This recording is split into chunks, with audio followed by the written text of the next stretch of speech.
Welcome to the Entertainment Roundup, brought to you by the Citizen's Lifestyle Desk. My name is Sandisiwe Mbhele, and as you can see, we're at the beautiful Da Vinci Hotels in Sandton, in this beautiful penthouse, for interviewing a big living legend, Noxolo Grootboom.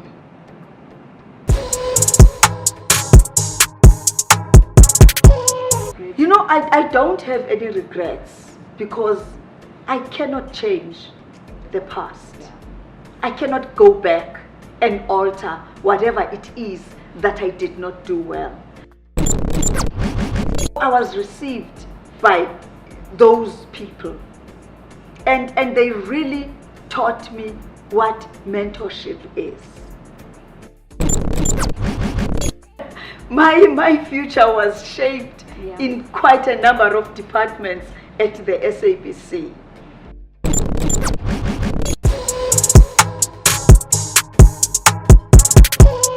Ma'am Noxolo, thank you so much for joining us at the Citizen, especially for our lifestyle desk.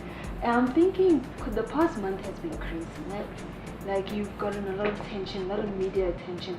Give us roughly how has been the last 6 months been for you? All I can tell you is I'm not yet on pension. It's actually worse than before.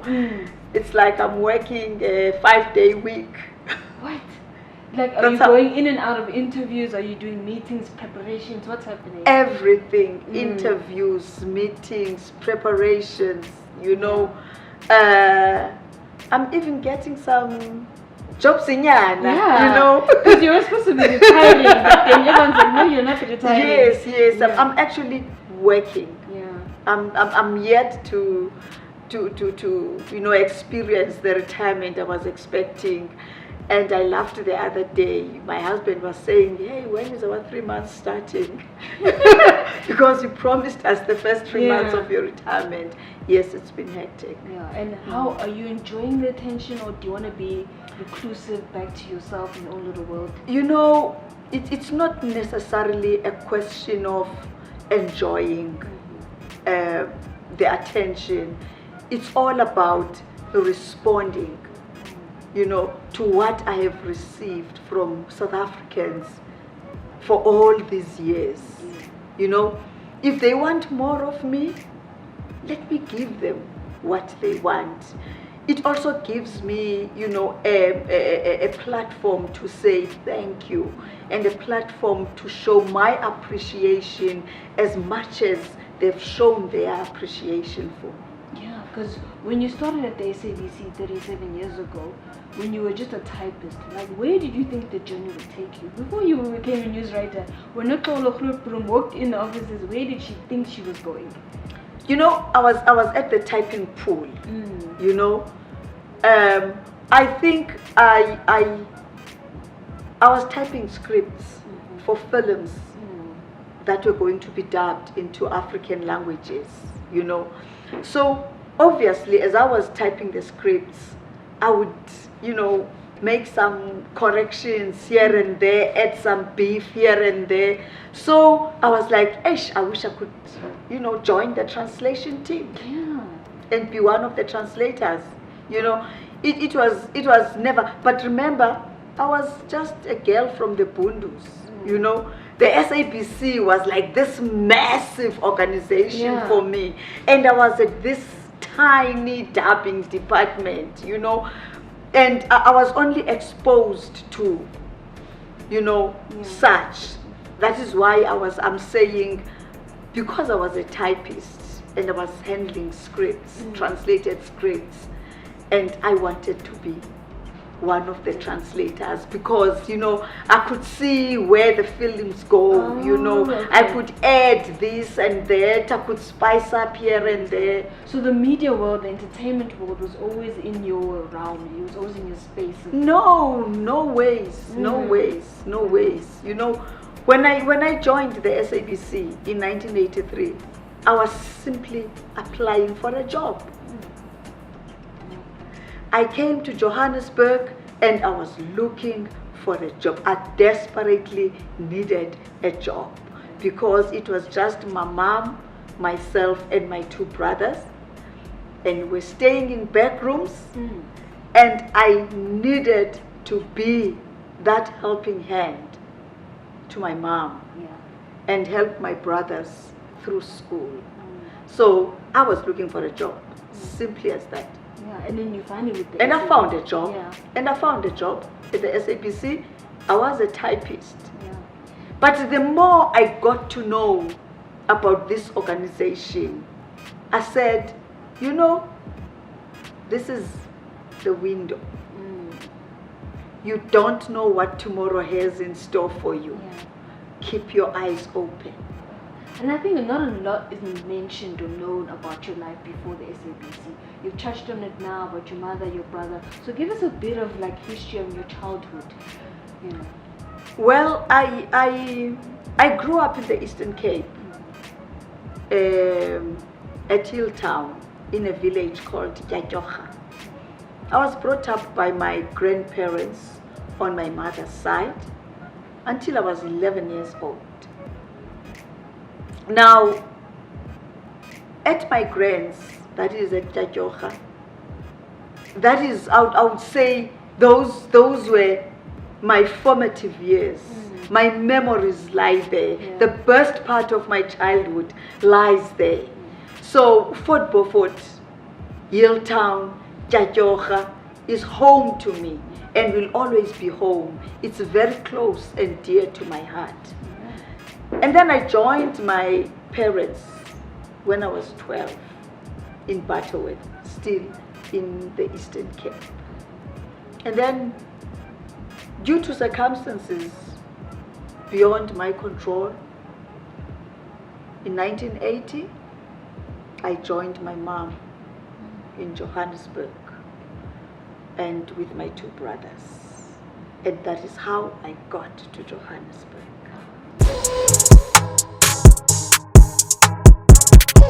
During that time with your SABC, I mean, we know that the state broadcaster has gone through some tumultuous years, ups and downs. I think for people personally as well, when they work in any organization, and that is happening around them, but you were focused in your goal and delivering news in Xhosa all the time, while everything else, the company you're working for is going through so much stuff. How did you keep focus in what you were doing, your mandate, and delivering the best news you could? It's simply knowing what you are there for. If the ship is sinking, hold it. Make sure it doesn't sink. Do your job and do it well. Yeah. You know, our business was news.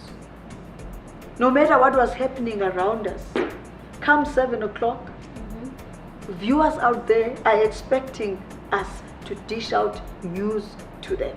Yeah. And that was our business. And we dare not fail to deliver on that. And what would your advice be for people going into a similar situation in their lives? Because we're having a pandemic right now. People are wondering whether or not to continue at a certain place. You know a lot about loyalty, staying at one place for 37 years. Some people are like, you know what, I've had enough. Like, what do you say to those people when they're just like, you know what, me, I've had enough? You know, it depends why you're saying you've had enough. You know, if you feel like, for instance, if you feel that, you know what, this is not my space. Yeah. This is not me. You know, I cannot give the best of myself here. You know, I am not challenged here. You know, there is nothing that is pushing me, you know, to do my best. Then go. If you feel that that is not the place where you are supposed to be, that is not the place where your best dance could be seen, quit the dance floor and look for another space. Yeah. Yes. And what would you say, like, the best advice you also got from your peers during that time where you were in SABC when you started? Like, what are some of the things you wish you knew, and what are the things you've been telling your peers or just young mentors since? You know, one of the things that I appreciated when I joined the SABC, especially the news section, is the way I was received by my colleagues. You know that I don't have any formal training in journalism. I was literally mentored. They literally took me under their wing and they taught me the ropes, and they were patient. You know, they applauded me when it was necessary, and they corrected me when it was necessary. But what I liked about them is that the way they criticized was not destructive. You know, it was constructive criticism. It was the kind of criticism that wanted you to want more of it. Do you get what I mean? So I was received by those people, and they really taught me what mentorship is. You know, and they really taught me what imparting your skill really means. And I received all that information very well. And I told myself that I owe them. I dare not disappoint them. You know, I owe my whole being. I owe the 37 years at the SABC to those people, my editors, you know, the reporters that I went out on stories with when I started. Yeah. My managers, you had faith in me, you know. Yeah.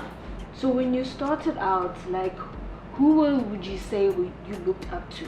Because even when they start a professional career, they look at someone to maybe see kind of the points of views in their careers and emulate it or even take it to another level. I think with your case, I think there was no such, you know. It's because my future was shaped in quite a number of departments at the SABC. I was a typist, and from there I was a production assistant. And it is in that field as a production assistant that I was introduced to storytellers, because I was in the current affairs department. You know, every one of those producers inspired me. There is no way I can say so and so or so and so, but all of them, their stories inspired me. And the storyteller in me was rekindled, you know. And it is in that department that I got my first opportunity to go out on a story and come back and tell my story to the audience, you know. And from there, I joined the reporters department. I went out on the field, you know, under-seasoned journalists. You know, not a particular one. It was not one journalist that I would go out with, you know, different journalists. And all of them, they taught me the ropes. I learned so much from them. You know, they taught me what a story is. You know, they taught me, you know, to find a story within a story. You get what I mean? They taught me to be open-minded when I go to the field, you know, on a story. And from there, I joined the Xhosa desk. That is when I was a sit-in presenter for the late Sandisiwe Mbhele.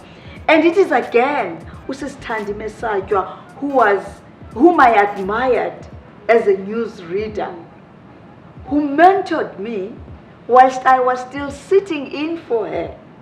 After each bulletin, she would call me and say, Sisi, here, do this, like this. You know, Sisi, today, well done. You know, every day until she passed on. So you can just see that I would say there were angels, you know, that were parked on my path at the SABC. And each one of those angels performed very well in guiding me and to the person that I am today. And do you have any regrets? Because you have mentioned in the past that you wish you were more present as a mother for your children. I mean, do you have any sort of those regrets? You know, I don't have any regrets because I cannot change the past. Yeah. I cannot go back and alter whatever it is that I did not do well. But I believe I can start now, you know, and create a brand new end for me and my children and my grandchildren now. Maybe perhaps what I couldn't do for them now, I could do, you know, to my grandchildren. I was lucky enough because I don't want to say I failed as a parent, because my husband complimented me. You know, where I could not be for my children, he was there. You know, and when I had time, I made sure that they feel my presence as their mother. Can you give us an insight of the family dynamics? What is happening in your household, your kids, your husband? Give us a little bit of, you know, the Grootboom household. Okay. The other day I was cooking, you know. I think my pumpkin kind of got bent a bit. Okay. And then after eating lunch, guess what? My husband pinned on the kitchen wall, chopped, written on a huge piece of paper. You know, that chopped is still hanging there. Mm. That chopped is still hanging there. And So it's very fun. And my light. daughter, Nokwanda, she's my angel, you know. She cooks for us. And the other day she was like, girl, you are on retirement, kaloku ngoku. When are you going to start cooking for us? I need a break in Ntombi. I mean, that is how we are. Yeah. You know, that is who we are. And that is how we relate to one another. My son, you know, my eldest son, Uzwelake, you know, will always come in, Mama, I'm hungry. I know every time he comes through the door, Ish, Mama, kuphekwe ntoni? You know, what have you cooked today? You know. And my son, my second born, Upungane, he's in China. He never forgets to say, Mama, I love you. Mama, thank you for everything that you've been to us, for all that you've done for us. So, you know, you see what I get from that family. We laugh, we have good times, we have bad times too.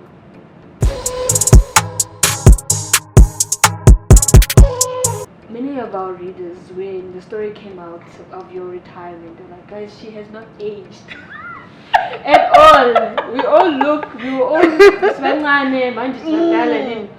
Noxolo has not aged one bit. What is your beauty secrets other than black don't crack?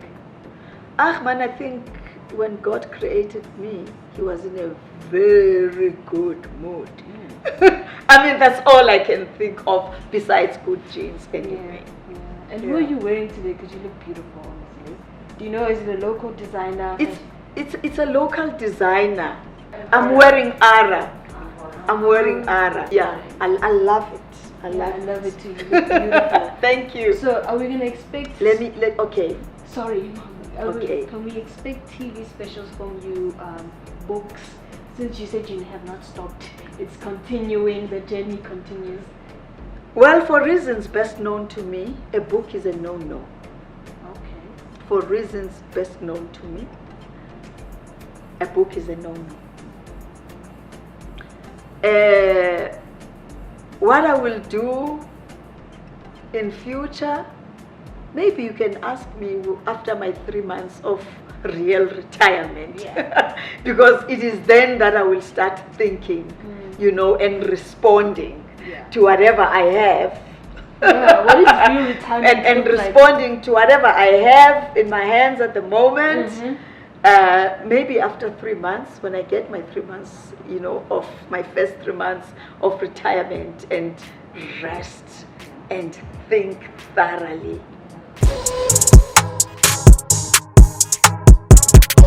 I'm jolling. with my person.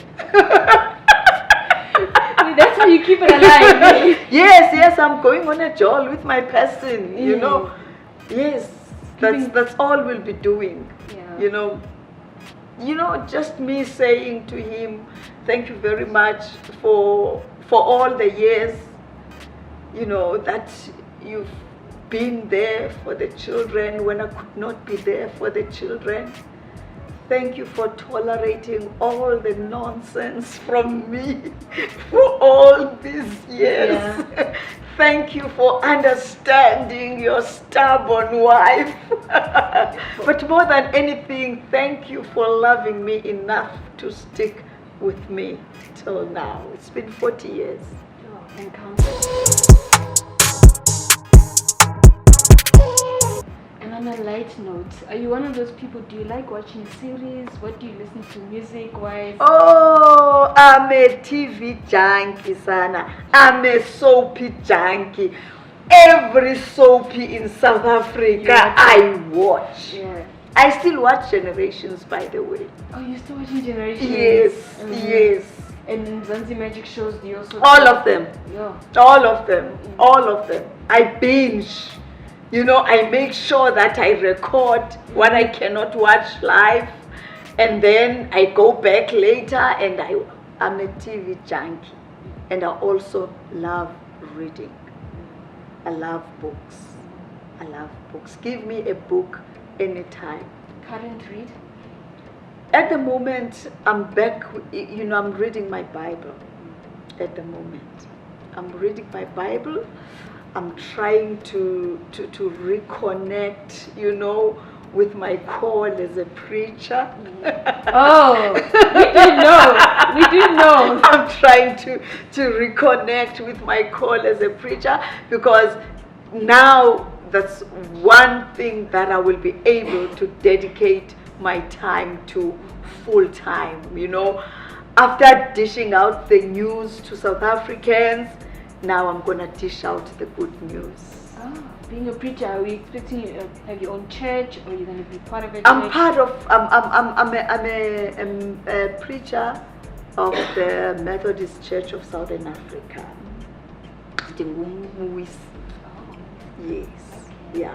So you're just gonna be pushing that and I'm stationed at Dawn Park, but I preach at Reiger Park Church as well, our sister church, and also at Dawn Park. All right. Thank you so much, Noxolo, for your time today.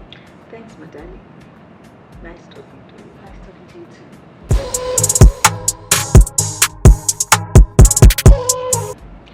Mandilibulele elithuba ndilinikwe nguSandisiwe Mbhele lokokuba nam ndizovakala apha kwiqonga labo nakwiphephandaba iCitizen. Ndiyathanda ke ukuthi zenithi nonke ngamaxesha onke xa niyokubeka amaqala nilale nombethe ingubo yemvisiswano, uxolo nothando. Ndinithanda nonke emakhaya.